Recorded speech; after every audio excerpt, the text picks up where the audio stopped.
It looks like the sun is finally coming up on a warmer day. Blue skies in the Hidden D Ranch here. We're finally getting some warmer weather coming to us. So join me today as we make our way back out to the Hidden D 100-acre woods. And let's see what we can dig up out there. Got a little something to share with you about the generation that I belong to.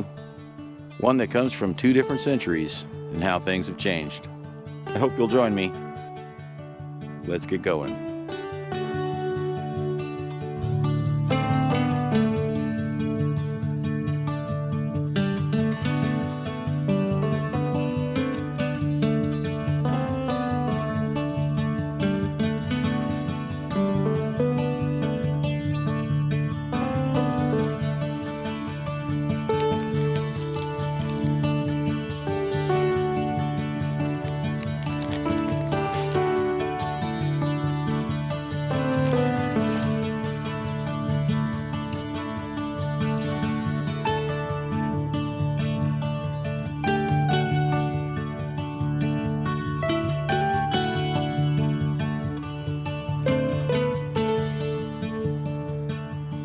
Welcome back to the channel. This is Randy, Ragamuffinpiper. Smoking my Ropp. That's how my wife says I'm supposed to say it. I won this in a giveaway. It's a great little estate pipe. Very interesting, tall chamber.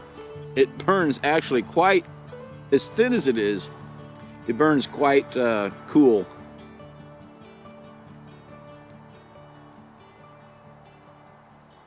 It burns quite cool, and it burns very well.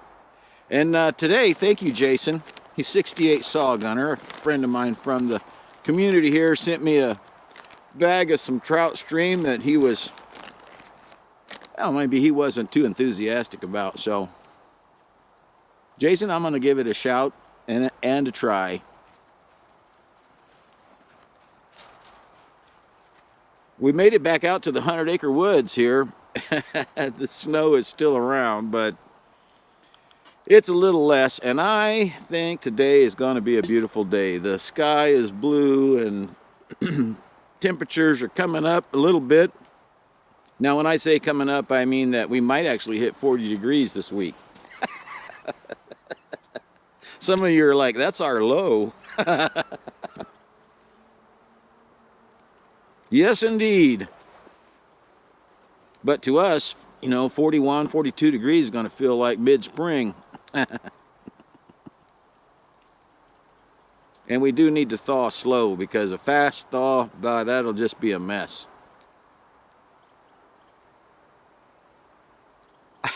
It hit me the other day that, and I seen it in a couple of videos, so I'm going to touch on the subject. Those of you who are my age, close to 60, we came from a generation, and we are part of a generation. We're not past tense yet, I hope.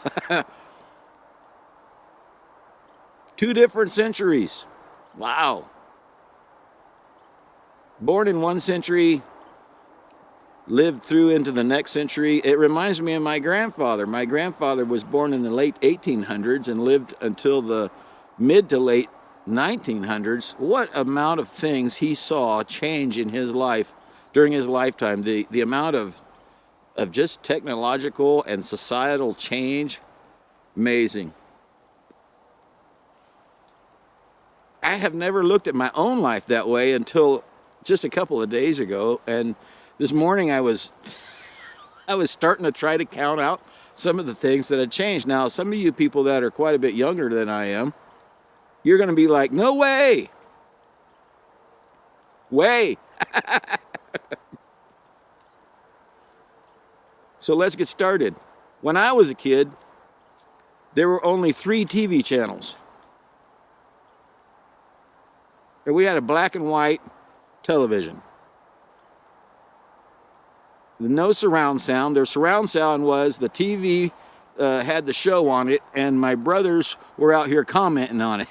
That was the surround sound. You know, now we have 100-inch, 80-inch flat screens. They're so thin you could put it in your closet, you know, and hang it on the wall.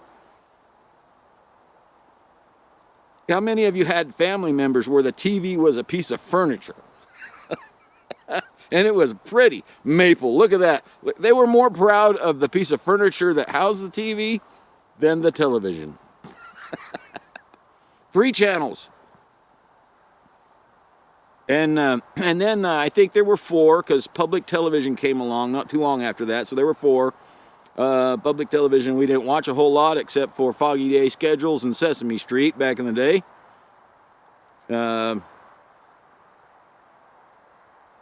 No, Mr. Rogers was not around when I was a kid. It was Captain Kangaroo.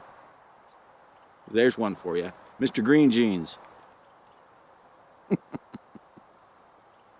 When I was a kid, the telephone would ring, and we had a party line, so you'd wait to see what kind of a ring it was to know if it was for you or for the neighbors. Oh, get that. That's our ring.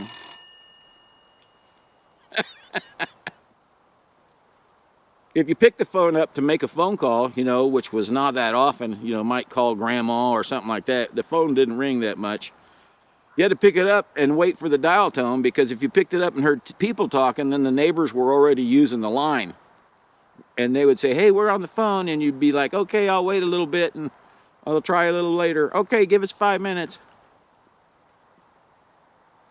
Then you'd pick up the phone and try in 5 minutes. We had an extra long line on the phone on the wall near the kitchen so that my mom could answer the phone and still go back to the stove. And oh, some of you don't even know what I'm talking about. You carry this little bitty phone around in your hand that has more computing power than NASA.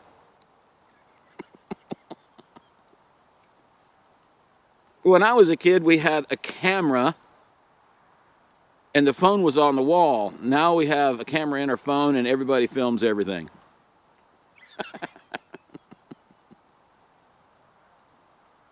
Here's one for you. When I was a kid, gasoline was 26 cents a gallon. I won't even tell you what it is right now, but yeah, some of you right now are saying, oh, the good old days.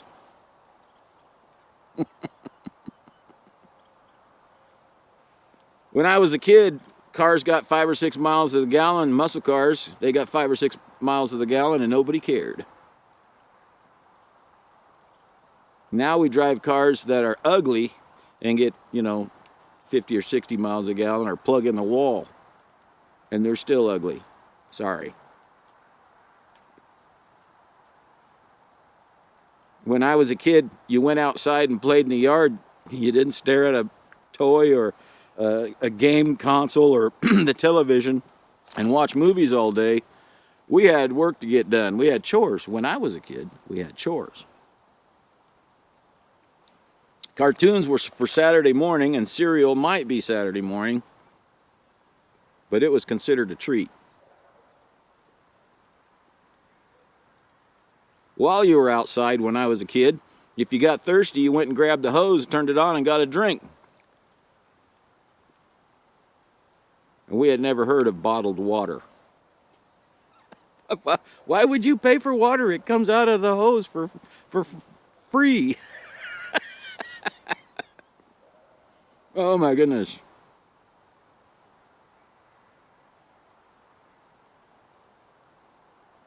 When I was a kid, not everybody got a trophy during your sports events.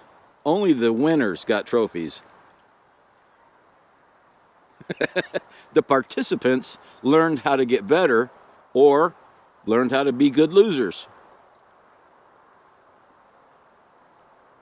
Seems like we could use some more of that these days, doesn't it? My dad always told me, he says, you know, there's 2 things you really need to learn in sports that are really important. There's a lot of things to learn in sports, playing as a team, doing all that, but there's really 2 things. One is, you got to learn how to be a good loser. You got to learn from it, get better, or just accept the fact that the other team played better than you today. But he said, even more important from that is learning how to be a good winner. Boy, isn't that a profound thing to say these days. You know, when you win, you need to learn how to be a good winner.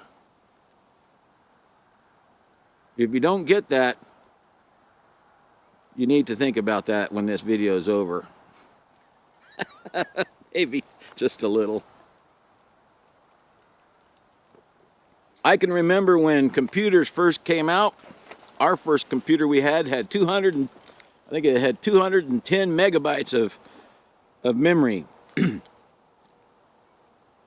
And we said, how will we ever use all that memory up?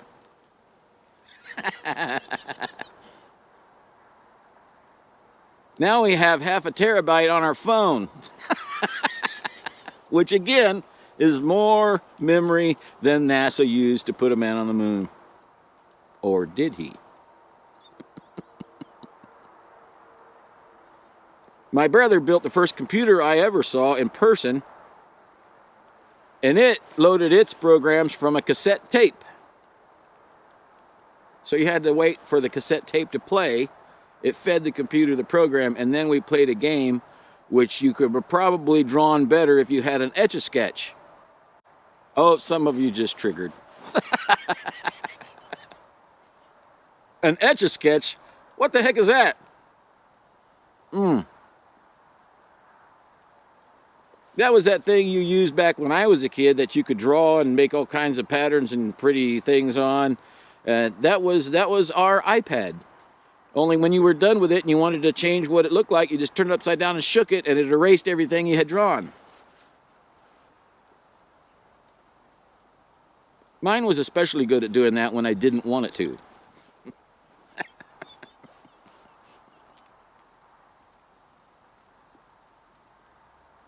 My, how things have changed, right?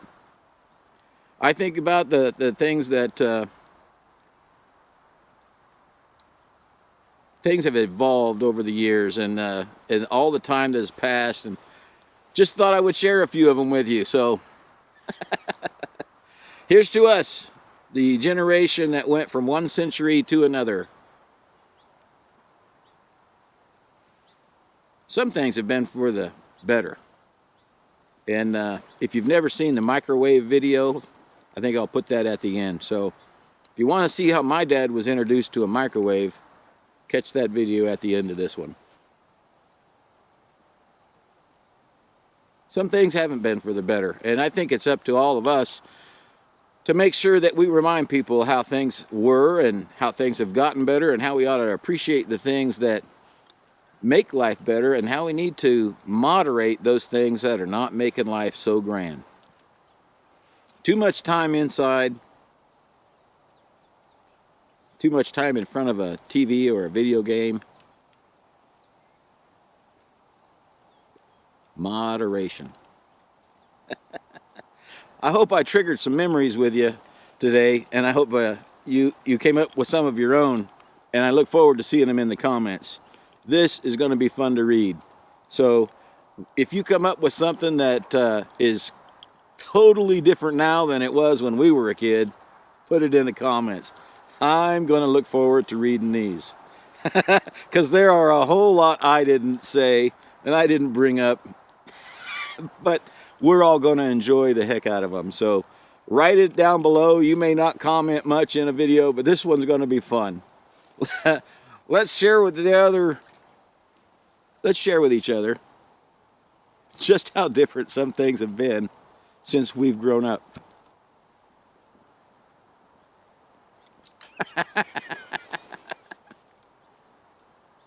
A telephone with a cord, you say? Never heard of such a thing. Answering machines. Oh, that doesn't go back all that far, but boy, how those disappeared in a hurry, didn't they? I don't even have a phone in my house. All right. Thanks for dropping by, everybody. We're sure looking forward to some blue skies here, and I know it's going to rain. We're not going to have a whole lot of blue skies, but it is going to be warmer. So for right now, I'm just going to enjoy the way the sun has come up, and I hope you have a good week. I hope you make it the best one yet.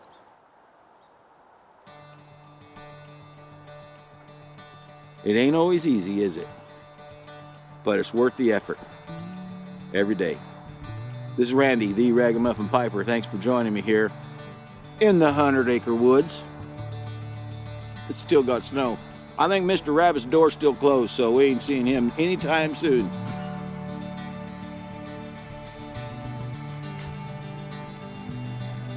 But I'm loving every minute of it.